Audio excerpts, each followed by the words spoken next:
Oh, look out now. It's the Bourbon and Banner Podcast, the most honest podcast in all of bourbon. That's right, friends and neighbors. We got everything you need to drink curious right here. So sit back, grab a pour, and check your feelings at the door, because we're here to lay it down for you as only Bourbon and Banner can.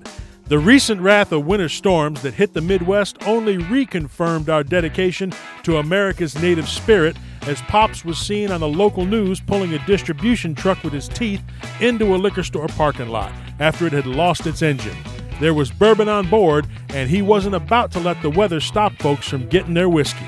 That's right, folks. Not wind, nor sleet, nor snow, nor hail, nor bad bourbon shall keep us down. Here we go. Tell me, Bob, what the fuck is up with this weather, brother? Snowstorms, ice storms, 70 degrees. What? In the last, 12 hours, it's gone from 26 to 56.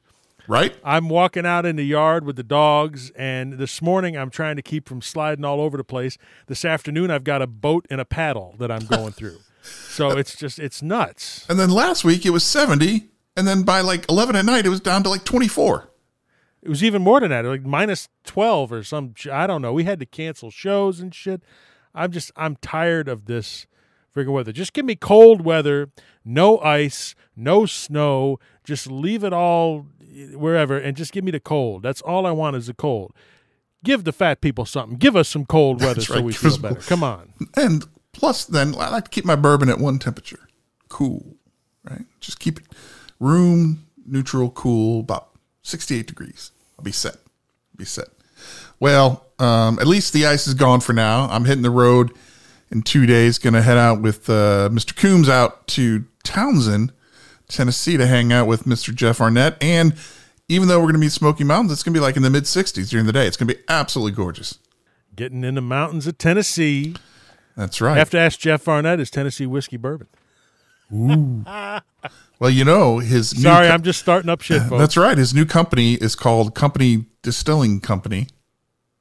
We're going to ask a question about that. Wait a minute. Say that again. The company, see, it just fucks you up from the start. His new business's name is Company Distilling Company. Okay. Yeah, Jeff, we got to know about that. That's right. He's known for his whiskey making, not his branding. But we will ask him about that. But if I did my research correctly, which about a 25% chance that it's accurate, their first product that they're sourcing, I think, is a bourbon. So doing something a little bit new. Well, I'll be interested to see all that, because Jeff Arnett is responsible for laying down some of my favorite whiskey that I've had in recent memory, all that barrel-proof Jack Daniels stuff. When did he leave Jack? It's only been, 2 years? 4 years, maybe? No, not even that long. Yeah, I just think about the pandemic, and you got to take 2 years off of everything. So that's right. Well, that's right. That Coy Hill, that would have been his stuff, man. So good stuff. Very, very interested to see what he's up to next and what they're building out there. So we're going to go ahead and do that. But all back to the weather. Luckily, it's going to be nice. It's going to be nice here in St. Louis. Wherever you are tuning in for, we hope you're getting a break on the weather as well. So as we get further into this new year, so, we're recording this on the last day of February.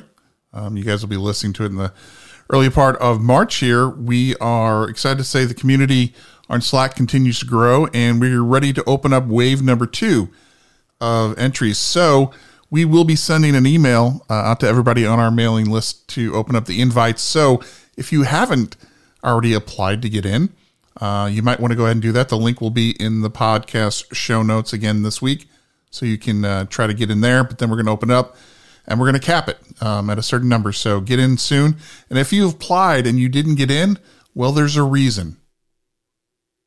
And the reason is either 1, we missed it, or 2, there's something about you that was a little sketchy. Right? Maybe too many crotch shots, maybe too many crotch shots on your Instagram feed. Maybe the fact that, you have 100 bottles of bourbon on your feed that you've never opened. That's kind of anti to what we're all about. So if you haven't been let in, that could be it, or I could have just missed it. So don't, submit again. That's cool. Clean up your feed, submit it. We won't tell anybody. The one thing we won't do is a drug test. So at least we got that going for us. Yeah, we're going to turn into like the Mellow Moments Club, and where it opens for 3 seconds at the beginning of every month, and everybody tries to cram themselves to get in. And that's right. But, I'm thinking about we are going to give out a Christmas gift this year. Everyone gets a Maker's Mark bottle scarf. And you'll still have a couple thousand left. Exactly, right? I'll still have a couple thousand left. That's for absolute sure. But the community is the place to be. And every podcast, we like to highlight some conversations from the community. So, Bob, you wanna kind of tip us off for this month's community thread, or this episode's community thread of the month? Yeah, well, someone had shared an article from CNN, and I probably slaughter this name, Indivou Gin, Indivou. It's gin. Who cared a fuck? Anyway, they infuse the gin with elephant dung, quote unquote, to flavor the drink with the varied botanicals that make up the elephant's diet. Oh yeah, because that's what something you're thirsting for, right? I just reading that, I just can't get past it. So we had somebody say, well, if it comes from a male elephant, it's literally bullshit. But Pops actually got the winner that day, and he says, well, if it's flavored with the botanicals from the elephant dung, why is it not called Dunga Gin? I have my moments. Dunga Gin, darling, Dunga Gin. Well, I have my clever moments every once in a while, but I mean, the other thing that it reminded me about is that coffee, that high-end coffee called Kopi Luwak, which the monkeys eat the coffee berries and poop them out, and then they collect it and they make coffee after it, and it's like super expensive. Yeah, you can keep your fucking money for that shit. I don't know. Jesus Christ. We're drinking shit now. Well, I guess we've been drinking shit for a while, depending on what you're pouring. But well, it has a lot. Shit. We have a lot of issues with our society at large these days. But the fact that now someone's literally going to drink a gin, just full stop there, made from elephant dung, is crazy. But you know what? It's better than some of the other stuff we've seen out there.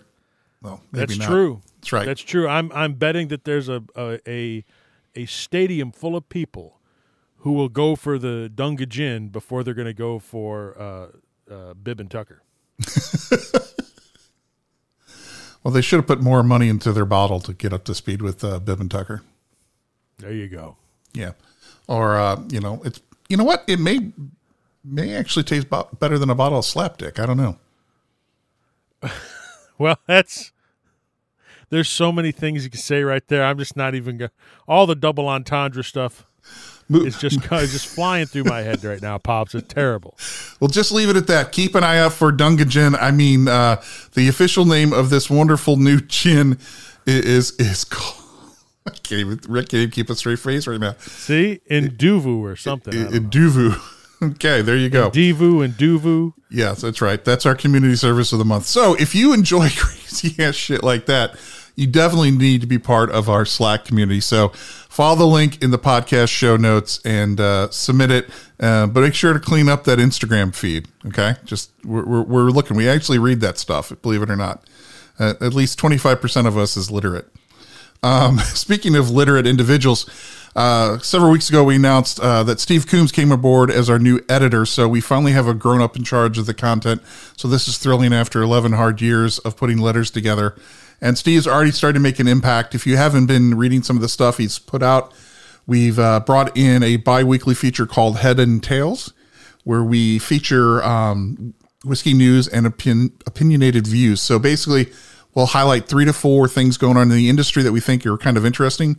And we'll comment briefly on what we think about it, right? So whether we're making fun of top 10, top 20 lists, to talking about peanut butter whiskey, which we will get into that sticky-ass situation later, or talking about the things that Chuck Cowdery is pissed off about people being on his lawn. So if you like that kind of stuff, want to keep updated with a little bit of a point of view, check that out. It comes out twice a week on the website. We're also going to be increasing the number of reviews coming out, as well as some articles and whatnot. And there's a great one actually featured this past week about, is it time to ditch the term craft distillery? So if you haven't read that yet, head on over to the website, read that, let us know in the comments what you think about the term, what it means to you, and we might make that a point of conversation on a future podcast. It's more commentary from the most honest team in bourbon, I tell you what.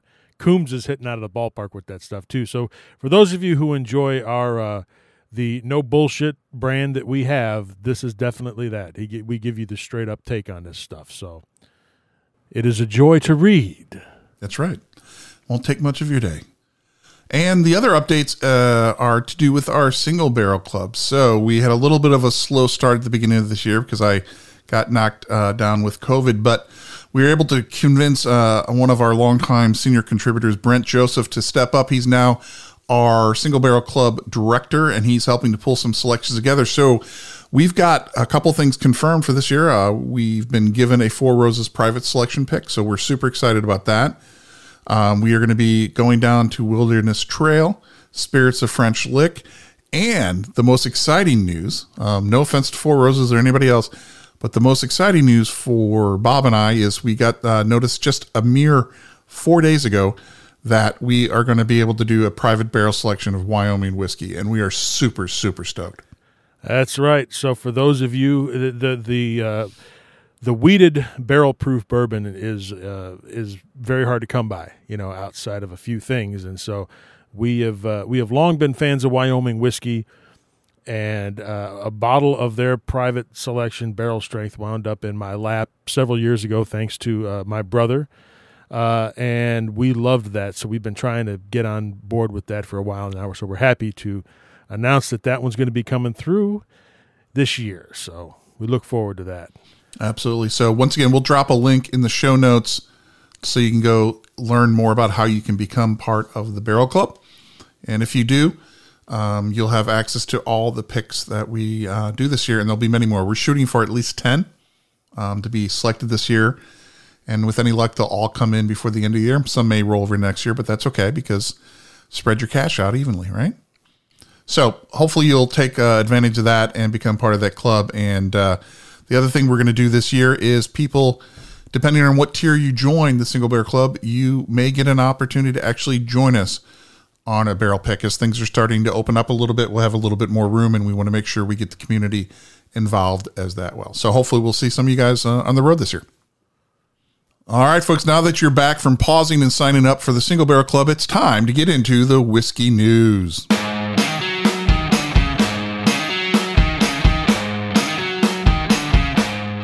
Super Bowl. I don't know if you saw this, Bob, watching the game, but AB introduced a new product called Bud Light Nex. Now, Bud Light Nex, believe it or not, they were able to squeeze more calories out of the whiskey. So they've lowered it to 80 calories, dropped it to 4% alcohol, assuming it's got less taste as a result. And it's now super light. Well, they did this big rollout, spent probably millions of dollars. Well, obviously they bought a Super Bowl commercial, right? But all the brand building and all this stuff. But what they didn't do is somebody forgot to register the fucking domain budlightnex.com. So what happened? Apparently on the eve of the big game, right? A website went up, and it was a spoof website that had some, what they said, random and sometimes creepy pictures and redirect prompts, as reported by Ad Age magazine, such as, why did you look at that, you freak.com, and hopefully you're not on your work computer.com. Accordingly, Who Is Search, looking up the domain name, revealed that there's a protection on it from a privacy service, right? So you can't see registered, but similar attached URLs indicate that the owner was Miller Coors. And of course, Miller Coors and AB won't respond to this, but if Miller Coors was trolling Bud Light Nex and discovered that the domain wasn't registered, I just want to give them a standing ovation. Holy hell. That's fantastic. Amazing. It's like they're the Wendy's of the beer world. I applaud that. First of all, Bud Light getting more flavor. How do you get something that has more flavor out of something that doesn't have any flavor to begin with? And, less alcohol, less calories, just drink water. It's the same thing, except the water's probably, more flavorful than the Bud Light is. Yeah, but the water, well, actually, I was going to say the water doesn't come in a cool can, but now you can get that that brand of water. They did a Super Bowl commercial, too. What was the name of that? Like Liquid Death, and it's just canned water. there's an old George Carlin routine where he says, when did we become so thirsty as a nation? Everyone is walking around with their own personal supply of water. Some asshole, walking around, he's got a jug of water on his hip. He says, don't you take a drink before you leave the house? And I'm like, there's something to be said for that. It's like in the last 20 years, everybody's going around with their own personal supply of fluids. Who fucking cares? Well, yeah, and back in our day, right? You get thirsty, you got the damn hose, let it run for a few seconds. You drank from the fucking hose. Yeah, That's get right. Get the hot water out, get the hose. snakes out, get the dirt, the snakes out, and then you drink from the damn hose. And you go to the Home Depot now and you buy a hose, and it's like not suitable for drinking from. I'm like, yeah, fuck you. Watch this. I'm the evil Knievel of hose drinking. Well, the hoses used to be made from shit that wouldn't just like all completely come apart inside, and you're drinking all this horse shit because nothing is made the way it used to be, damn it. You know what? I'm going to die something. I guarantee it's not going to be drinking from a hose. That's for damn sure. No. Made in wherever. I don't care. But anyway, Bud Light, you should have known better. And Miller Coors, I'm finding, something nice and thin to drink. I'll put you on my list. Somebody had to have gotten fired over that. How do you roll out a global brand and don't register the web domain? I'm just saying that in and of itself makes me laugh. Oh, absolutely. I just can't, I don't know. Yes. Well, there is a junior digital marketing gentleman or woman looking for a job. So, or maybe, you're saying it's karma's a bitch. You remember that whole corn gate? Oh thing? Yeah, absolutely. Yeah. When Bud Light did the whole, corn syrup thing. Uh-huh. So yeah. Well, these beer companies for decades have done this kind of backstabbing shit. And there's some good stories and some books you can buy and whatnot about it. So this is a good next chapter. So well done. I just wish more people could have seen it. I wish I could have seen it live. I'll have to track down some screenshots and put that out there. So if there's any George Remus fans out there, this one might strike a nerve, but Chuck Cowdery in his recent quarterly print piece said that it's time that MGP should put the George Remus brand, quote unquote, back in the grave. And basically he's saying that they need to shut the brand down, come up with a new name for what they're otherwise good bourbon because of the history associated with George Remus. For those of you who don't know, George Remus was a famously successful bootlegger during Prohibition. He was a lawyer. He was a pharmacist. And he is evidently the real world inspiration for the character featured in The Great Gatsby. But there's a much darker side because obviously he was a bootlegger. He was a gangster.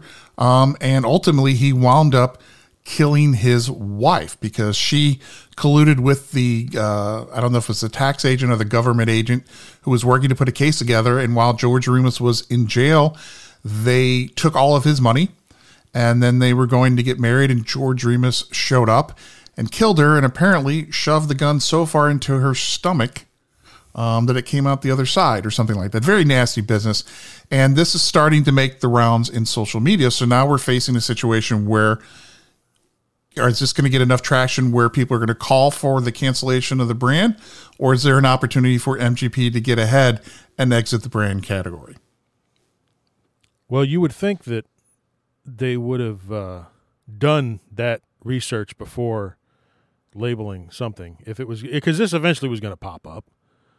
I mean, now I was telling Pops, earlier, I was not aware of all the the historical aspects of it. I mean, I knew he was a bootlegger, but I'm only knowing what I'm seeing in the stuff that comes over.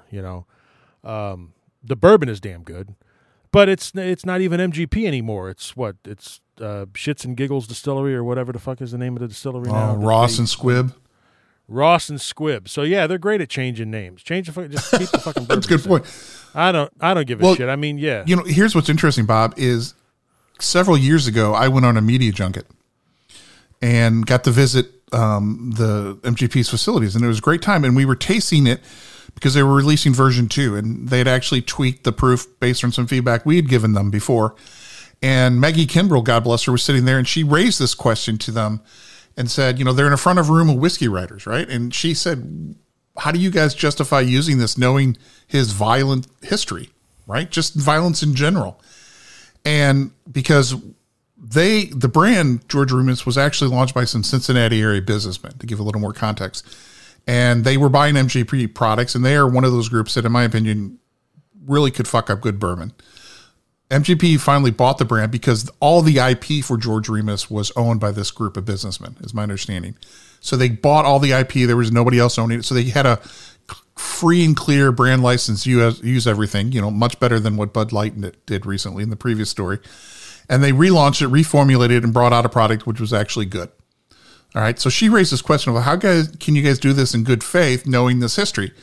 And the brand answer, as much as I like the brand guys, was we're just choosing not to focus on that aspect of his character, which is fine. There are other brands that have got bootleggers who have bad reputations too, and people haven't caught on yet. So it's an interesting question of, can you keep that history quiet? I mean, look how long Jack Daniels didn't mention the Nearest Green story, right? Mm-hmm. So it's an interesting evolution, and as it's starting to build in social channels, it'll be real curious to see how this plays out, because once again, if you don't know that part of it, you're fine with him being a bootlegger. You know he was a criminal. You knew he was a gangster. But as this part comes through, it's going to be very interesting to see if they change the game and if they get ahead of it, or if they do it in a reactive manner. So let's play some odds here.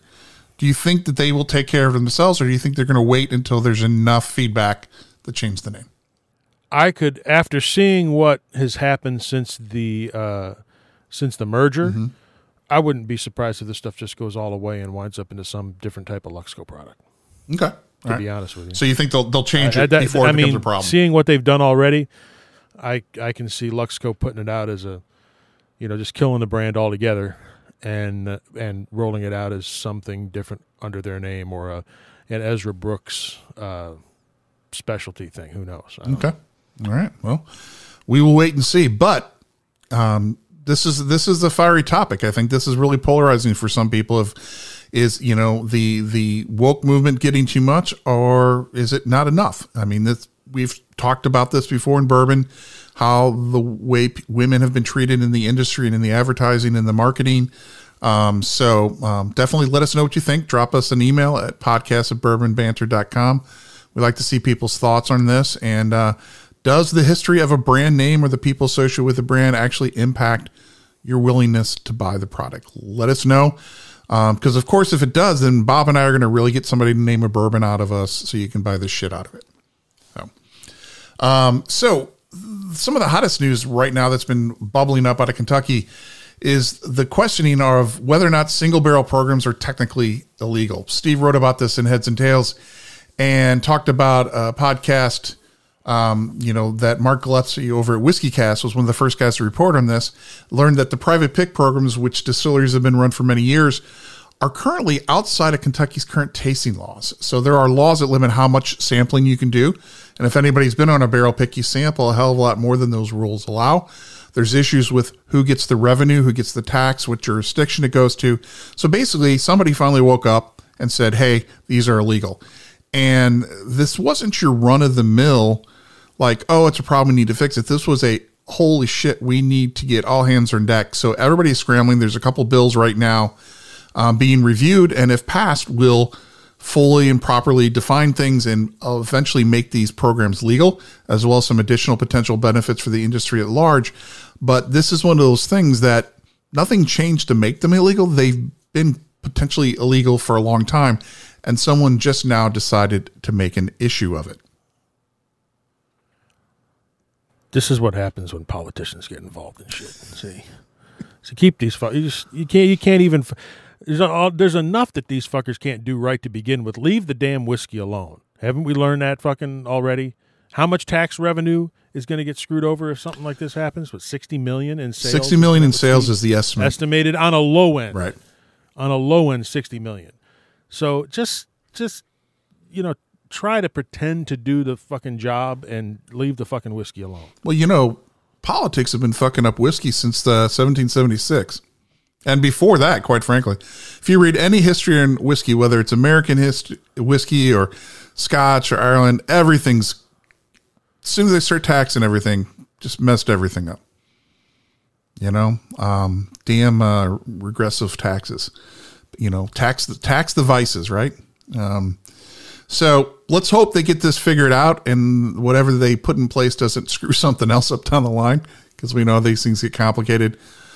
Because God knows we don't want to miss out on our opportunities to do some barrel picks, and we don't want people to lose money over this either, right? Because the things that raise money for the industry help us get new, cool future stuff. And if we can reduce Buffalo Trace's reliance on Fireball sales to drive future bourbon innovations, I'm all for it. I second that. Absolutely. So let's talk about a few of the new releases that are coming out. A couple of these, we just posted some reviews recently. The first one I want to talk about, which I was super jazzed about, was Green River Bourbon coming out of Owensboro, Kentucky. And this is being distilled by the people that unfortunately have the reputation of being OZ Tyler and their whole proprietary process. But I am really, really happy to say that that's not what is going on here at the Green River Distilling Company. This is real legit bourbon. This is their debut product. It's 70% corn, 21% winter rye, 9% malted, 2 and 6 row barley. No age statement, but we know it's been aged more than 5 years. It's 90 proof, a whopping $34.99 for a bottle. That's right, a debut, new release, under $40, and it's delicious. It's not super heavy and super complex like I like a lot of stuff, but man, it is super tasty, and I've only had the bottle for about 2 weeks and it's almost gone. And that's only like 3 or 4 sittings. So I'm loving this stuff, and I'm thrilled. Missouri's going to be one of the first market it's going to come out in, and I can't recommend it enough. Pop's over there drinking the bourbon through a straw, ladies and gentlemen. That's why there's only that much of the bottle left. He's just got a big straw, not a fucking pipette, but a straw. Sticking in the bottle, that's what's I'm just glad somebody's listening to me and like, keep those price points down, people. Jesus, come on. Well, yeah, speaking of price points, right?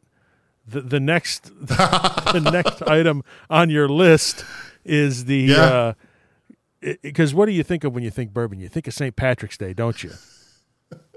Well, this sure. This is one of those things I wish I had gotten about it. Steve Coombs got a sample of Kentucky Owl St. Patrick's limited edition bourbon, green label, everything. You're like, okay, so it's like got to be whiskey finished in Irish barrels or something like that. No, it's bourbon blended in an Irish style. I'm not sure what that means, other than an Irish guy was involved. And I was going to say, does that mean there's a drunk guy eating, potatoes and sausages while he's mixing this stuff together and blending this? He's got a pint of Guinness. Listening to the Commitments, the Commitment soundtrack 1 and 2. I don't know, but Steve's like, it's a really pleasant blended bourbon, right? It's really tasty. It's good. It's 100 proof. And then he has to spoil it because the MSRP is $135. And $100 more than the bottle you were just talking about. Yeah. And Steve is like, no, not better like that. Not at all. It's good bourbon. I think he told me if it would get it under $50, he might be interested in it. He said you go to Costco and get it for $95, but you know what? I'm just not gonna do that. There's something about buying bourbon and like super duper sized toilet paper in the same place. I don't know. Well, no, I don't have a problem with that. I'm just not going to buy a $95 bottle of bourbon at Costco unless it says Pappy Van Winkle on it. Well, I would suggest you take a second look at whatever it is that says no Pappy joke, Van right? Winkle on it when you put it in your cart, right next to the 68 pack of cheesecake bites. I'm going to launch the Pappy Van Winkle starters kit, right? Going to be a 1-year-old old elk weeded bourbon, and you age it at home. So anyway, if you're a fan of Kentucky Owl, check it out. We've gotten people's feedback on it, mixed reviews. People are like, yeah, it's not bad, but most people are like, yeah, the $135 price point, go walk off a short bridge. It's a little steep for what you're getting, but hey, Kentucky Owl, they're known for that in terms of pricing, right? They released their first debut whiskey was absolutely fantastic, and everything since then has been compared to that first one as not as good and overpriced. Hey, man, they got to get the resources together to build that big-ass fucking, what's the fucking thing? Where Pyramid? You fly up and down. No, the fucking roller coaster. That's what they are, right. The roller coasters at Kentucky Owl Park or whatever, Stolen University, whatever the fuck they're building out there. Well, good luck. And I've now made sure I will never be sent a bottle of Kentucky Owl products. Not that I've ever gotten any, but Damn for sure. All right. So once again, file this wherever you need to file it. Woodford Reserve is going to release the 2022 Kentucky Derby bottle on March 1st. So by the time you listen to this, you may have missed it. But if you are aware of this, it's being released at the Turf Club at Churchill Downs. A lot of people, this is a big collector's item. I think there might even be some NFT action going on this year with some bottle releases. So if that's your thing, go for it. I'm going to pass. Bob, I know that you're going to pass on this as well, as surprising as that may be to some of our listeners. But hopefully if you are someone that collects those Derby bottles, hopefully you get one to add to your collection. But keeping on the theme of Brown-Forman, word had just came out last week that they have released Old Forester 1910 Extra Old Bourbon. Now, before I tell you what that is, I just want to point out, I was looking back at the Old Forester 1910 original website, and it was called the fourth and final release in the series. Until the fifth. Until the fifth release. Now, I know we're splitting hairs, and Bob and I, if you saw our head, we know we're not very skilled at splitting hairs. This seems like something's going on. So how is this different from the other product? Because both of them are what's called a double barrel product, right? They age it, and then they put it in a secondary barrel, let it age a little further. So in reading the press releases and comparing it, the 1910 Old Fine Bourbon, which was the first one, was aged in a secondary barrel for a short period of time to change the flavor profile. This one, since they had the air quote extra old to the label, has been left to age 18 months in a secondary barrel. Hence the name Extra Old. So they call it, this release in the 117 series is a curious exploration into the intensity of the proprietary heavily charred 1910 barrel. This liquid was allowed to rest for 18 months in the secondary barrel, extracting significantly more of the heavily charred influence. Proprietary heavily charred. How heavily can you char a barrel, really? No. What's proprietary is the heavily charred influence. Uh-huh. So now barrels are influencers. But anyway, it's a limited expression. Okay. So get yours. It's 93 proof. So all you newbies, this is perfect for you. Start collecting. And you know what? It's only $49.99. Now, I'm not a fan of the 1910. It's not bad. The 1920 is where it's at in that series of whiskeys. I mean, anybody who's listening to this podcast knows 1920 is where it's at. But the question is, when I see something like this, and they're like, now it's been aged even longer, I'm kind of like, did you have a glut of it? Did it not sell? How did this come about? Maybe they took the 1897 and put it into barrels longer to make it the 1910. I don't know. I call this whatever the other ones are that they can't. It's like sell. Taking a page out of the Yellowstone TV show playbook. You have Yellowstone, you have 1893, you got 1932, 1973, 1968. You're just going to create new ones over and over. You're just going to move around until somebody, the combination of the number and clicks and people buy it. Yeah, but that 1883 show's not bad. I'm enjoying that. Did you see the finale? No. And then I'm not going to spoil it. Wait, was that? It came out yesterday. Yeah, came out yesterday. Did it come out yesterday? Yeah. I don't think I watched. No, I didn't watch it yesterday. Okay, I won't ruin it for you then. No, don't ruin it for me. By the time this airs on the website, you will have watched it. Yes, I will have seen it. All right. No, good show. Enjoy it. Very much so. So I'm not making fun of those guys. But this one's a little weird. But you know what? It is what it is. Jackie does a good job with this product line. It's just not for my flavor profile. But it's a little odd that the fourth and final is now the fifth, and, well, there's no mention of final anymore. So we'll see where this series keeps going. For me, though, 1920 is where it's at. That's for sure. Well, coming next, 1921. That's right. Hey, if you've got an opinion on this and which one of that series is your favorite, drop us a note at podcast@bourbonbanter.com, and we will read it and act accordingly. So as we finish out whiskey releases, we're going to switch gears a little bit because we're heading into St. Patrick's Day, the most American holiday in all of Europe. And we are announcing that the Glendalough, and I don't know how it's pronounced, Glendalough Distillery is releasing a single malt whiskey, Irish whiskey finished in rare Mizunara cask. So that's, Mongolian oak, Japanese oak, whatever you want to call it. It's a 7-year-old Irish single malt. And it's aged in those casks, which is sourced from the island of Hokkaido, Japan. I lived in Sapporo for a year, so I'm very familiar with Hokkaido. It's very much like the Midwest. And it's the first Irish whiskey brand reported to use that type of wood. So I'm really, really hoping I'm going to get a sample sent to me because I want to check this out to see what it tastes like. Because I do like Irish whiskey. And the more unique it is, the more I tend to like it. So if you are an Irish whiskey fan, you might want to keep an eye out for this. It's going to be start available, well, today. We're recording this on the 28th of February, so it's releasing today. And it's going to be out there for a suggested retail price of $99.99. Once again, a lot for a bottle of whiskey, Irish whiskey, but it is pretty unique. So if you've got the budget and you're not going to be taking away, your fast food budget or whatever, you might want to check it out. You're telling me that the island of Hokkaido, Japan, is very much like the Midwest? Absolutely. Are you like surrounded by Steak and Shake and White Castle and Waffle House everywhere you go? I was speaking of the climate. It's like the middle of the country. So you're saying that, I'm like, I do not see some guy down on the corner panhandling for money when you come to a stoplight, with a, whatever sign there might be. Now they have a huge dairy industry. They're known for their ice cream and their butter up in Hokkaido. And the city of Sapporo, which is where the 72 Winter Olympics were held, was the first modern grid-like system laid out in the city. So if you go to Tokyo or Osaka, the cities are winding streets, all these curves, you get lost easily. But up in Hokkaido, everything's laid out on a Western grid-like style for a city. So with blocks and avenues and things like that. So the takeaway I'm hearing here is they've got ice cream. Well played, sir. Well played. Thank you very much.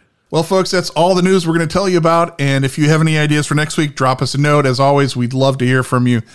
And with that said, we are going to dive into our special feature this week. This one, I know you guys are used to a really over-the-top parody news item, but this is actually something that we are super excited to learn about. And coming off the heels of the wonderful charity work done by some organizations raising money for the tornado survivors in Kentucky, it is really, really great to see them, once again, coming to the forefront to bring something that is going to benefit a unique cause and really make whiskey geeks really, really excited. So I teed it up for you, Bob. Bring this home. This is really big news for people, and hopefully they're going to get excited about it.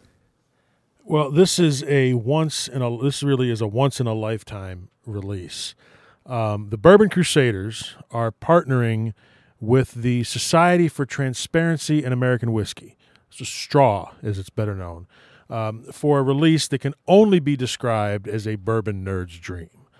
So check this out. Fred Noe, Jimmy Russell, Jim Rutledge, and Chris Morris got together and hand-selected barrels from each of their respective distilleries. So you've got Beam, Wild Turkey, Woodford Reserve, and Rutledge's private stock of Creamy Kentucky barrels. They picked those barrels and are mingling them together to what is being touted as the Four Horsemen's Kentucky Straight Bourbon Whiskey. So I can't wait to see the visuals on this. It's going to be fantastic. We're still nailing down details from our sources, but here's what we know so far. So 8 total barrels are being used, 2 from each distillery. The exact proof is to be determined, but it's expected to be north of 120 proof.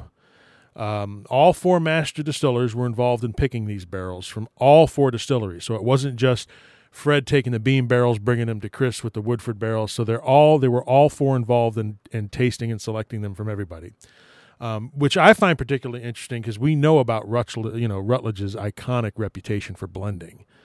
And rumor has it that he took the lead on the percentages used and went through more than 40 different variations before bringing a final 4 to the group to decide on what they would put in a bottle. So Rutledge has been even more heavily involved in this, I think, than some others. But so the barrels that they are using for this are a 14-year-old Knob Creek single barrel, a 9-year-old Basil Hayden single barrel. Now, to me, that's the first ever to be featured in a public release. Oh shit! Wow. Coombs was telling us about that. He tasted a barrel strength Basil Hayden thing a while ago, and he said it was one of the best things he ever had. So,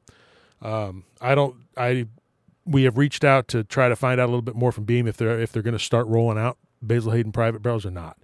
But they've got one in this release. So there's a 10 and a 12-year-old Russell's Reserve single barrel, 2 9-year-old Woodford barrels, and then a 12 and a 13-year-old Creamy Kentucky barrel, which is sourced from Barton, that Rutledge had sourced from there. So the bottle count is expected to be close to 1,400 full 750-milliliter bottles. But they're going to take 25% of that allocation, about 350 of those bottles, and split them into 375s to allow more fans to have access to it. Because obviously this is going to be an incredibly rare thing, right, and it's likely never done again. MSRP on this is going to be $5,000 per bottle, which is going to come in a deluxe box that will feature a 50-milliliter sample from each of the 8 barrels used to create this release. Well, that's different. So, yeah, you're going to have not only the main bottle, but you'll be able to taste the components of it. I think that Beam might have done that a while back with some press stuff when they were doing one of the little book things. So in terms of rolling it out, each distillery is going to have a small allocation for sale on site through exclusive events this fall, with the remainder being sold online through a dedicated retail sites being set up for this release only. It's in a surprise move too. Sealbox will not be the online retail partner. I was just going to ask you that because they seem everything runs in it, but they're not the partner. Okay. No, this is not Blake. So we haven't gotten the name of the lucky retailer yet to process the online orders. We do know they are rumored to be the first online retailer, though, legally allowed to ship to all 50 states via a proprietary licensing process. So everybody's going to be able to get to buy this. Holy shit, that's unreal. If you can get it. I don't know how they're going to select who gets to purchase. Mules and elephants and their dung or something. Yeah, I don't know. So now, before everybody starts bitching about the absorbent price, keep in mind that this is not the Four Horsemen of Bourbon cashing in on the exploding whiskey market. This is actually being done to raise money and funds to build a physical home for the Whiskey Tasting Notes Hall of Fame. This is a facility that is going to be focused on pulling the curtain back on the whiskey industry, creating a more informed drinker, and providing historical accuracy of American whiskey and how it's changed over centuries, and using some of those legendary tasting notes. You've seen some of the things that Bourbon and Banner has put out, in terms, there are some things that just really speak to it. This is going to finally come to fruition. Now, Straw has been in negotiations to procure a piece of land that is owned by a noted purveyor of bourbon truth, the one and only Lloyd Christmas. They're looking to buy some of Lloyd's land to put the Hall of Fame on. Located in Truth or Consequences, Kentucky, which is a very small stretch off State Highway 60, Shelbyville Road between Louisville and Lexington. The location apparently consists of 30 acres of undeveloped land, and in the negotiations, Straw has also asked Christmas to curate some of the content for the museum once it comes out, which he's agreed to do so as long as it can be done from his lair and not on site. For those of you aware, kind of like the great and powerful Oz, Lloyd Christmas prefers to keep his identity a secret from everyone but the tens of thousands of people who are obsessed with bourbon and have already figured it out. So, there you go with that. When we reached the mayor of Truth, the Consequences for comment, Miss Mabel B. Sheet said that the 37 residents of Truth, the Consequences look forward to working with Straw and Mr. Christmas to shine a light on truth and whiskey and some of the greatest tasting notes of all time. So this is, I still can't believe it. The Four Horsemen of Bourbon. I don't know if they got the licensing from Ric Flair to use that, or how they're going to do it, or if there's going to be a court battle. Hopefully someone's got the domain reserved. Yeah, right. Exactly. Four Horsemen of Bourbon. Maybe we need to go look that up right now. Well, I mean, there's been some master distillers getting together before doing some stuff, but I don't think there's been a multi-barrel blend Never. At all. Never from multiple. I mean, you've got the little book stuff that Freddie's been doing, taking, multiple different whiskeys on site there, but never across distilleries. Right. No, not to my knowledge. Well, and the fact, I mean, once again, that price, I'm never going to see a bottle. But if they're looking to raise money for something that's really going to kind of bring a new level of clarity and cut through the crap, then I hope people pony up. I mean, the Crusaders working to raise money for the tornado relief shows just how much people are willing to invest in a good cause. So hopefully we'll see that play out here as well. I mean, that'd be fantastic. Yeah, you're figuring 1,400 bottles, at 5,000. I mean, that's, around $700,000. I don't know. And that's all estimated numbers, we don't know yet. I don't know. I mean, I'm not certainly going to be able to taste this. I know, Pops, you aren't. I don't know. Maybe we'll have to ask Atlas if we can try some. Well, I just want to update your number. 1,400 barrels at $5,000. It's actually $7 million, my friend. See, my computer got sticky here. $7 million. So. I don't want to hear about your computer getting sticky. Holy cow. Back to Cream of Kentucky. Next on Bourbon Truth. Oh, my God. And that's, folks, why we don't do this 100% live. God damn it. Sorry about that. Spilled shit all over the fucking computer. Little spilt bourbon there. Well, never hurt anybody, folks. Anyway. Losing control there. And when speaking of losing control, I think it's time we head to the craft shoot.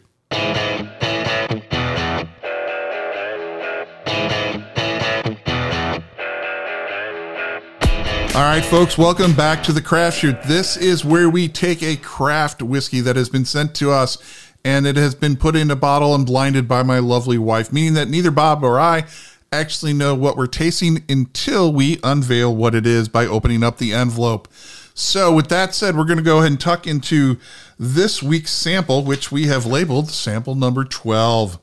Bob, let's go ahead and give it a nose and tell me what you think of this great whiskey. No.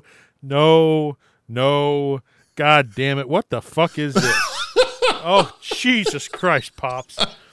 This is like if somebody, when you're a kid in like preschool and you've got those, the glue sticks and shit like that you're putting together, the paper mache turkeys for Thanksgiving or whatever the fuck, and a bunch of the glues on a something to paste it all over. That's what this shit smells like. This is fucking god awful. Jesus Christ. This has got to be an Elmer's distillery. Wow, folks, I really don't know what to do than other to get. I'm at a loss there. Let me go ahead and give it a smell and see where I'm going to rest on this one. Woo, that's Oh, that's bad. Oh, that's not very inviting. I don't get as much Elmer's glue as Fear and Loathing. This is nothing you should want to be smelling, folks. Let me put it to you that way. That is some young ethanol.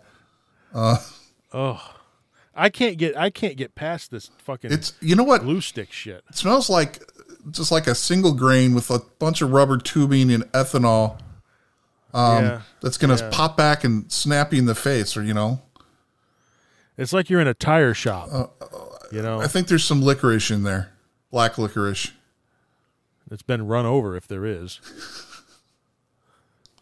Like black licorice. We have to taste this, Pops. Like black licorice you find in the back of the 1954, Pontiac. It's been baked in the sun for 50 years. Do I have to taste this? Yes, you do. Oh. I'd rather drink some slapdick.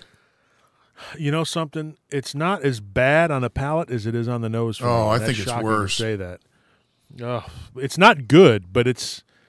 Oh, geez. Okay, I'm done. I mean, that's not a bar, bottle, or bust. That's a busted. That's a burn. That's That's that's awful. I'm trying. I don't even know that I can say anything that's not just insulting about this. That is young, just bitter. Got a lot of nuttiness in it, but not in a flavorful nuttiness. It looks darker. It tastes like stale peanuts. It looks darker in the glass, and I expected it to have a little bit more something there, but oh wow! All right, let's find out what this. Ooh, what is this atrocity? And is it from Texas? All right, this is Scotty's Original Springs Straight Bourbon Whiskey, distilled from grain. Original Spring. It says Scotty Springs Original Straight Bourbon Whiskey. This is Scotty Springs. This is one of those springs that somebody's been out behind the house pissing in the spring. That's what's going on here. I can't tell by the numbering on this if it's cask 1 or cask 2. I would guess it's number 2. Sometimes the material just writes itself. I'm so sorry, Scotty. Let me look this up. This is thank God it's aged at least 2 years. Really? Well, it's a straight bourbon, so it has to be, right? Well, yeah, but since when do they pay attention to rules? Well, that's true. So this is handcrafted in El Segundo, California. Oh, you're... Okay, stop there. Hey, look, it even calls out that it's got a nutty flavor. So I'm like, man, I'm good, aren't I? I'm going to tell you right now. El Segundo, I immediately think of one person when I think of El Segundo. You know who that is? Fred G. Sanford. And the G is for go put that shit back in the bottle. Because Fred was always talking about, taking a detour through El Segundo. There you go. So they use purple barley. I've never heard anyone use purple barley. There could be a reason. I don't know. Now, let's see here. Are they actually making themselves here? Let me look at this. So, no, this is actually distilled by a company called R6. And what's interesting is... Arsenic? That explains a hell of a lot. Arson. R6, as in the number 6. Oh, I see. And I have some samples around here that I received from them a little while ago. I haven't opened theirs up, and I just hope it's better than this. We'll have to come back and throw those into the craft shoot maybe and blind them up a little bit. But according to their website, oh, shit, there's a St. Louis connection, dude. Oh, you're... Apparently in 1935, Pete Scotty opened a liquor store in downtown St. Louis.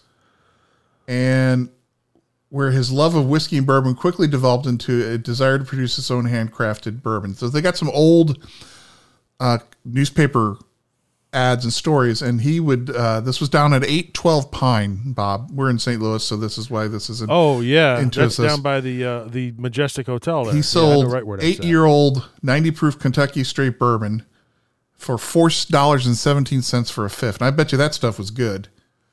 And then there was a little bit of a article about him, and it said businessmen go for a bargain. It says Pete Scotty, who had a combination liquor store and tavern at the corner of 7th and Pine, believes that fast nickels are better than slow dimes. Consequently, instead of charging 60 cents for 3/4 of an ounce drink of bonded whiskey, he gives his downtown St. Louis customers 7/8 of an ounce for 35 cents. The result is that businessmen usually are standing 6 deep in front of his popular bar.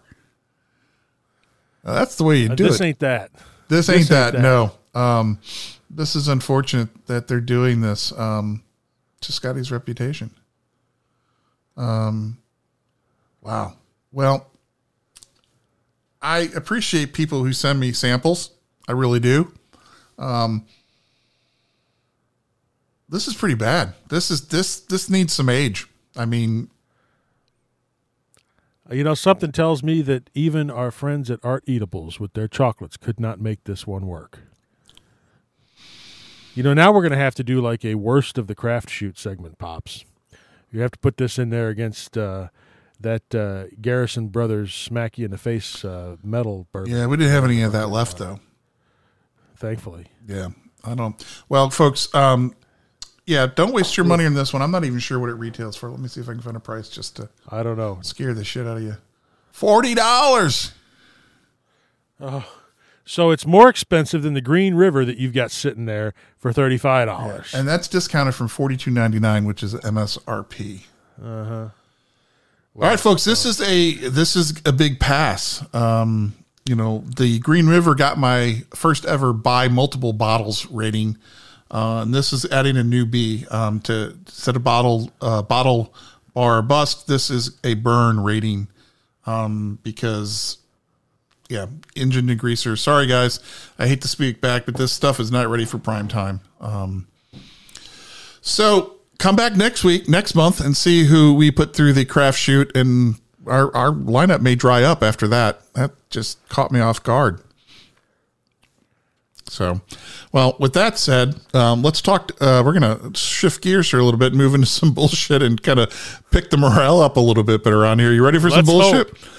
All right. Yeah, I'm ready for something. I got a 20 by 40 sheet of plastic, so let her rip.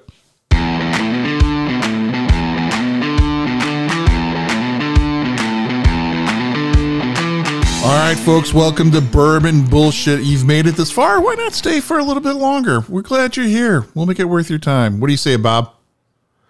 I think we're ready. We're especially after that last shit. Oh, we need something. Yeah, well, something you know what? To lighten up the spirits. Was that bad enough for you to be willing to drink peanut butter whiskey? There's nothing bad enough for me to, just because, it's like choosing between two different bowls of shit. The only difference is the smell. You don't want to check out the texture? No. No. All right. Well, no. Let's talk about something Mr. Coombs put in the heads and tails. He called it everything you need to know about peanut butter whiskey. Now, he says himself that's not a headline of an article that he really expected to ever click on, but he found it on tastingtable.com. And he clicked on it, which is exactly what they wanted him to do. And after that, well, let's just say it went downhill fast. But according to this, the most famous brand of peanut butter whiskey out there, I'm sure a lot of people know, is called Screwball, right? But they're reporting they grew a whopping almost 2,000% in just 2 years. Now, there's no before and after numbers, but I'm sure it's been explosive. I mean, no pun intended. But if Fireball can sell, why not peanut butter whiskey, right? So there's actually, somebody asked a question like, is there real peanut butter in peanut butter whiskey? And there's some brands that have that, peanuts or peanut oil and other ingredients, and then some don't. But the question becomes is, what does it taste like, right? Bob, have you ever tried peanut butter whiskey? No. Well, what I can tell you is it tastes exactly like peanut butter with an alcohol edge. I'm sure you won't be surprised. It doesn't taste anything like whiskey. But it surprisingly tastes like you're drinking like a peanut butter cup.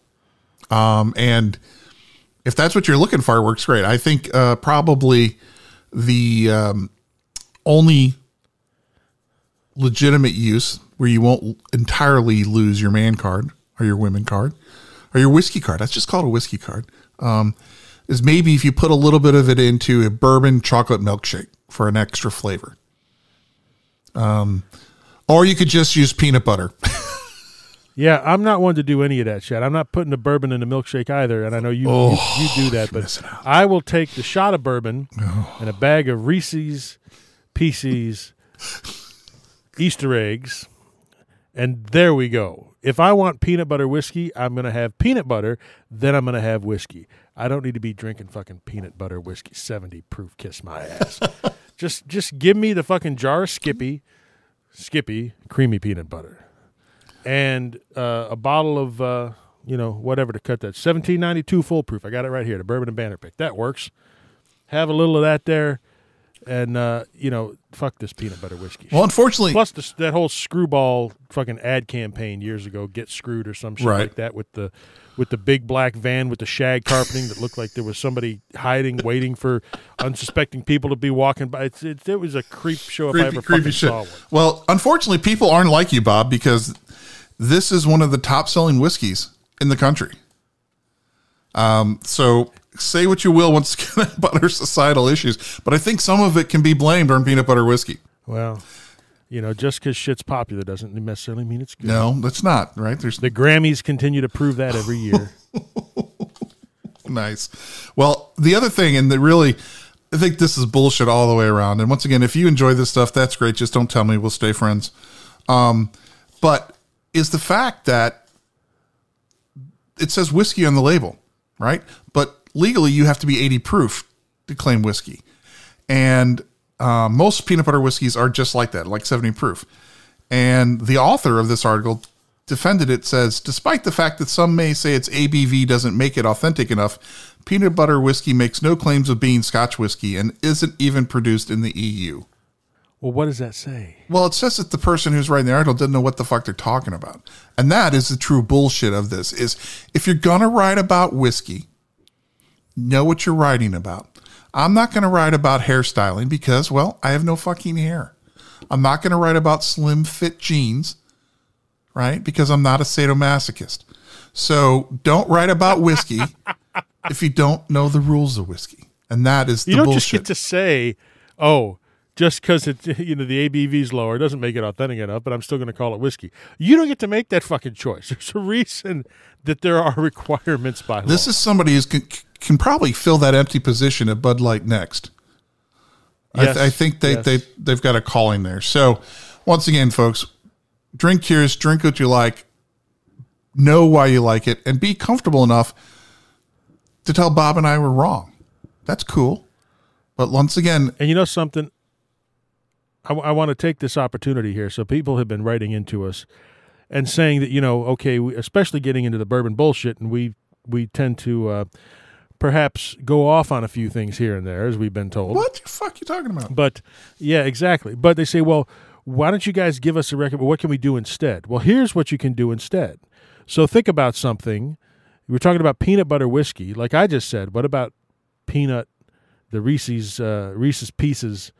Those eggs are fantastic. And I had them back to back with the M&M peanut butter eggs. Mm-hmm. The Reese's eggs are far better. Oh, yeah. The Reese's Pieces eggs are far better. But you have those, and then you take something that's got like an extra, you got a really sweet. I'll take something that has a much woodier, more oaky vibe, really like an Old Granddad 114. Mm-hmm. And I'll pair the Old Granddad 114 with the peanut butter chocolate candy. That'll be beautiful. Or take something like Wild Turkey 101 and you get that little hint of cinnamon and peanut butter with chocolate. But just have those things and try different things. For me, I'm going to want something that's really going to be able to cut that sweetness. So I'm going to go for at least something that's 100 proof, mm-hmm. and not something that's overly sweet. I'm not going to go for a Tennessee whiskey. I'm going to go for a bourbon. I don't know I don't think a rye would mash up well, pun intended, but I'll tell you what, let's try some OGD 114 and your peanut butter chocolate Easter cake. Well, Beam, all of Beam stuff has got that nice peanutty flavor. And I was even going to go as far as go ahead and, take advantage of the seasons, right? So go get your Girl Scout cookie peanut butter patties and pair that with some Jim Beam products, whatever your favorite is, right? And you'll be much better off. I have to agree with you. Buy a whole bunch of peanut products, invite people over, have a party, find the favorite pairing. There's a lot of tasting guides out there, but I think, Bob, that was a truly awesome thing for you to extend that to our listeners and give them that advice, and say no to screwball. That's right. Say no to screwball. Just think about it. I don't know even what it costs, but I know it's not like $9. Go, you can buy a bottle of Evan Williams Bottled and Bond for $15 and look at what you got when you don't want peanut butter. You've got it's decent. And we're going to put a plug. I don't know what, if anything, our friends at RD Bills makes with peanuts, because I know they got some allergy issues they watch out for. But if they ever put anything out with peanut butter in it, grab it. You won't be disappointed. So, and that now, Pops, you're actually getting me. So now that it is Girl Scout cookie time, folks, what is your favorite Girl Scout cookie bourbon there pair? It goes. We want to know. We want to know what you like. Send it to podcast at bourbonandbanner.com and let us know, because, we tend to have been known from time to time to indulge in a cookie. And no, wait, hold on. I don't want anybody fact checking this. You have never in your life eaten a cookie. I have. When there was only one in the bag, that's all I could have. Yeah, but that was one left. I have a cookie. Yeah, but that's like non-intentional. It's like a rare white elk. I know you never see it. That's right. I know. So, yeah, tell us what your Girl Scout cookie and bourbon pairings are, folks. Let us know. I like the Samoas. And if you would like us to affirm you, please send unopened boxes to our attention. Once again, as he said, podcast at bourbonbanter.com, and we'll tell you where to ship it. And we will eat them, taste something with it, and record a little something special for you. That's our gift for you in exchange for some free cookies. All right. Now we're going to turn the heat up a little bit. If you've listened to the podcast, you know that I have a personal simmering issue with spirit competitions.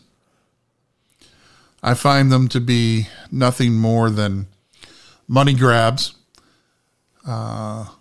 where people get participation trophies, even if their whiskeys aren't the best of the best.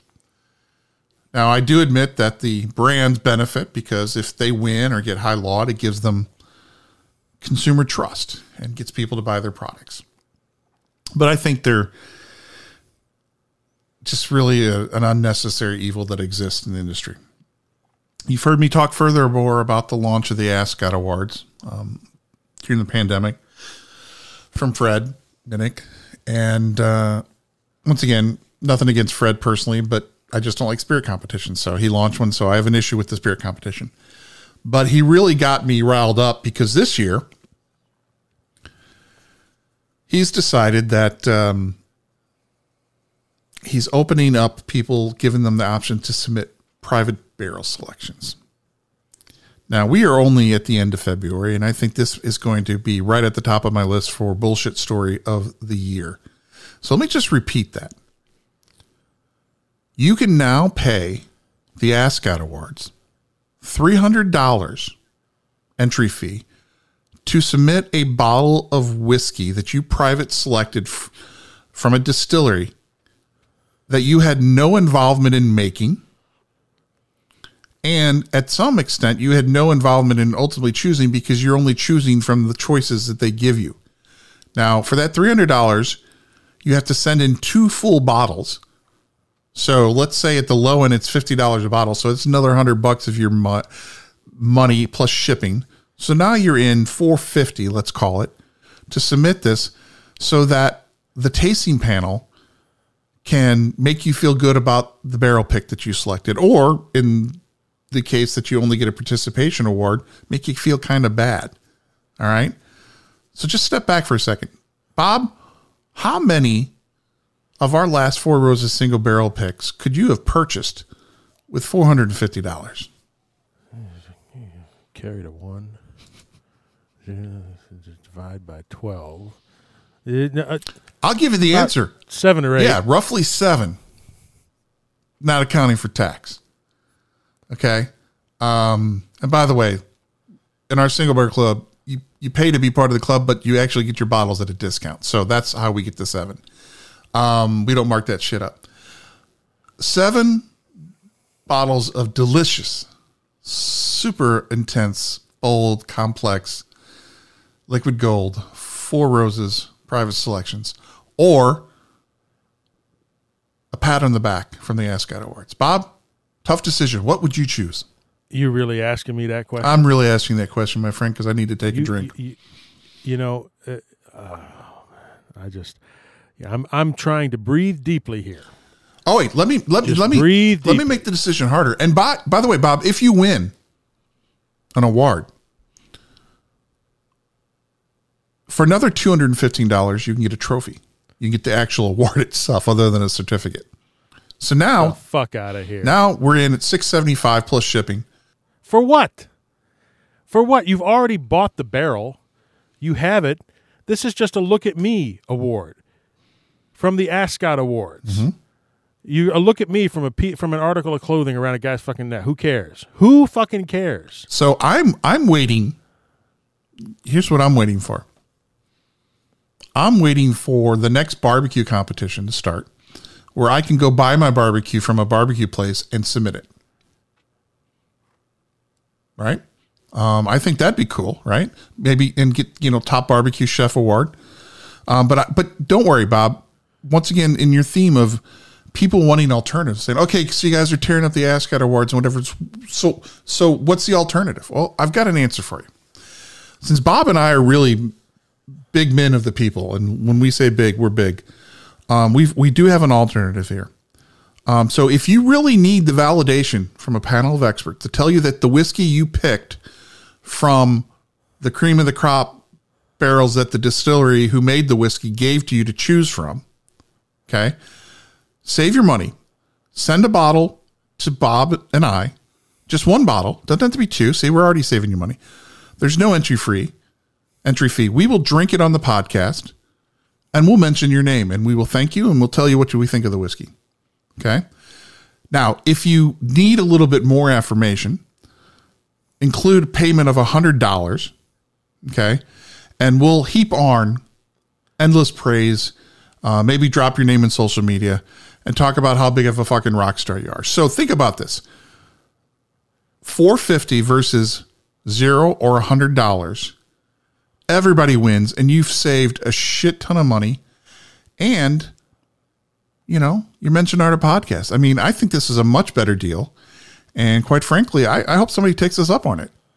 I'm kind of speechless for once, Pops. I really don't have, I don't know where to go with this. There's 11 fucking categories. Just for single, the barrel pick.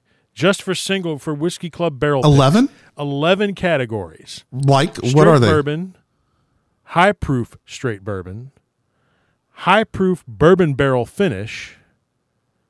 So just let's stop at those three. Straight bourbon and high proof straight bourbon. So what's the cutoff for high proof? Single barrels, yeah. What is that, under and over 100? You've only got a handful of barrel picks under 100 proof. You're going to get who's got the best Woodford? Store pick. They've really, all got the same 200 flavors. Exactly. Then you go to craft bourbon, not sourced, rye, high proof rye barrel finish, craft rye, malt. How many fucking private pick malt whiskeys are out there? Craft malt. Go craft. And other. But in the other, it says in parentheses, create a category. So should we collect money for it? Should we create a category and send it to Fred? and I'm going to stop there before I've got some ideas. You know what he's going to launch next year? I'm calling it right now because then I'm going to call infringement. Next year, he's going to have a category for submit your infinity bottle. Right? I'm actually surprised that wasn't first. You know where this is going to go? You watch these history things, and eventually he's going to have the at-home rectifier category. So, can you doctor a whiskey enough to win the competition? Oh, that'll be safe. But you know what the saddest thing about this, so you're doing all this for stuff that most likely anybody who's going through the trouble and the cost of doing this, you're not going to be able to buy the bottles anyway. They're going to be sold out for whatever whoever the group is doing this. Right. So what is the fucking point? This is literally a look at me award. So here's the thing. So let's just say, Bob, here's what you do, right? Here's the tip. So if you got money, people, this is what you do. You secure a really good barrel pick. So like a Four Roses, something like that. You buy the whole barrel yourself. You submit it to Fred's competition. You spend your money. He gives you a big award for it, right? And then you talk about how people are like, oh, I want to get a barrel. I want to get a bottle of that. You go in all the secondary groups and you slowly sell off the couple hundred bottles that you have for like a couple $100 a piece. And you clean up. Because what this is doing, Bob, you've just hit the nail on the head, is by adding this barrel pick category, and I don't think he's intended it this way, but he's basically spurring on the secondary market, right? It's bad enough that you add this award value to a product that is retail available, right, through legal channels. But now you're spurring on people trying to get hold of these picks. and you're adding additional validation to it, which is even worse. I think it's bad enough that someone would spend the money, but if you are a flipper and you're looking at this is genius, right? Then you get one of the biggest names in bourbon that helps sell stuff to endorse your product that you're now selling for huge markups. It's everything that I hate about that aspect of the business. Oh my God. And remember, folks, when I talk measured like this, it means I'm really fucking act off. Here's the flip side for you. Well, what do you guys suggest? How do we know if a barrel pick, a private pick, is good enough for us to buy a bottle of it? You know something? Ask somebody for a taste. Usually, most of the places that are doing this, you know, most of the stores, they have a tasting bar. You can get a taste of something if it's still there. Or you talk to the people at the store. You find the people who you've got a palate, you know that you're going to enjoy what they're picking. You get to learn and get to know these folks. And most of the time, this private stuff, if it's something that you like a regular release of, you're going to like the private pick. You know, for the folks who are new listening to us, like, well, I don't know where to go. There's all these awards, and it makes it easier for me to choose. You don't have to look at awards. Awards are bought and paid for, as Pops has just stated. But you can look at somebody that you trust. Doesn't even have to be Bourbon and Banter. You can look at a publication that you trust and read reviews and tasting notes, and you can start to do a little bit of research before you go out to buy these things. Yeah. You know, and you can get the information without having to look at somebody who's won an award that they had to pay anywhere from $400 to $700 for. Well, I would like to believe that this is purely, he saw an opportunity, you know, that he had an idea and said, let's do this. But I suspect there were a bunch of people that asked him to do this and said, hey, we got these things. And I've always had the problem. I've had the problem where, you know, it's bad enough distillers can cherry pick a bottle from a single barrel and send it in, right? And this is just opening up that cavern wide. And if it's successful, you're probably going to see other people do it as well. And it's unfortunate. So once again, for me, the dangerous downstream implications of this, beyond people spending money that they should invest in other places, that's a personal decision. I don't like it. I think it's stupid. But hey, you got the money, you want to do it, great. But the fact is now that you're going to add hype on top of hype and secondary prices, it's just bad. It's bad for the industry. It's bad for everybody involved. And at the end of the day, if you cannot sleep at night thinking that you did a good barrel pick, you have no business picking a barrel. If you need validation, if you need the hype, this is right up there with crotch shots and wrist shots and all this bullshit. Just say no, folks. Just say no. Hey, folks, thanks for joining us for the 23rd episode of the Bourbon and Banter podcast. Bob and I really appreciate you tuning in and giving us your attention. And remember, if you have feedback on the show, likes, dislikes, things that you wish we never talk about again, or you want to send us a lovely pairing idea in a bottle, drop us a line at podcast@bourbonbanter.com and let us know what you think. And remember, you can sign up for getting into our Slack community or our Single Barrel Club through links available in the show notes on the website if you're listening to this through your favorite podcast player. We got a lot of great stuff coming down the pipe, so make sure you tune in each and every month to hear what we've got planned. And until then, folks, if you're going to drink curious. Well, what's your preference? Bourbon, if you got it. Bourbon from Kentucky. I should certainly fucking hope so.